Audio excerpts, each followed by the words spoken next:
Okey, ramai orang ingat benda ni torque converter tau. Tapi sebenarnya benda ni bukan torque converter. Benda ni kita panggil motor hybrid. Okey kan, jadi barang ni adalah motor hybrid yang kita keluarkan daripada sebuah Honda Jazz GD belakang saya ni. Bila kereta tu adalah sebuah kereta hybrid, maka dia akan gunakan motor ni untuk menggantikan dia punya torque converter. Saya nak ceritalah apa beza motor hybrid ni dengan torque converter. Yang pertama, motor elektrik ni digunakan sebagai starter untuk menghidupkan kereta. Sebab tu kalau kereta hybrid ni, kalau kita start enjin dia lebih senyap. Dia tak ada bunyi cranking macam kita start kereta-kereta biasa kan. Yang kedua, benda ni digunakan untuk membantu ketika memecut. Jadi bila kita pecut, kereta tu akan rasa lebih ringan lah.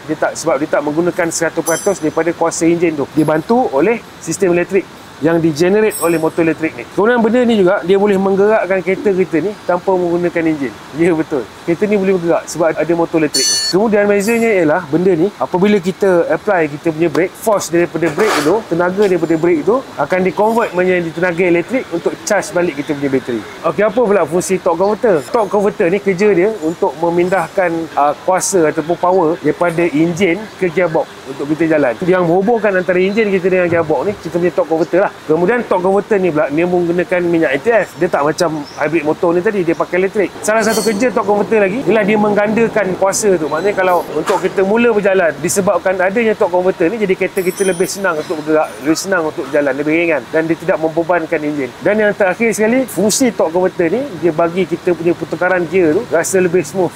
Jadi tak adalah rasa jerky disebabkan kita ada torque converter yang kontrol benda tu. Okey, jadi tuan-tuan, saya harap info saya hari ni berguna untuk tuan-tuan dan kita dapat tambah sikitlah ilmu mengenai motor elektrik ni. Jadi kalau tuan-tuan ada masalah dengan kenderaan tuan-tuan boleh datang ke Transmetric Automotive. Kita dekat Junction 15 Shah Alam. Kita buka hari-hari kecuali hari Jumaat. Kalau ada sebarang masalah ataupun pertanyaan, nak minta quotation ataupun apa-apa je, boleh klik link di kita di bio. Dan jangan lupa follow, like, komen dan share Mechanic Transmission. Jumpa lagi. Bye-bye.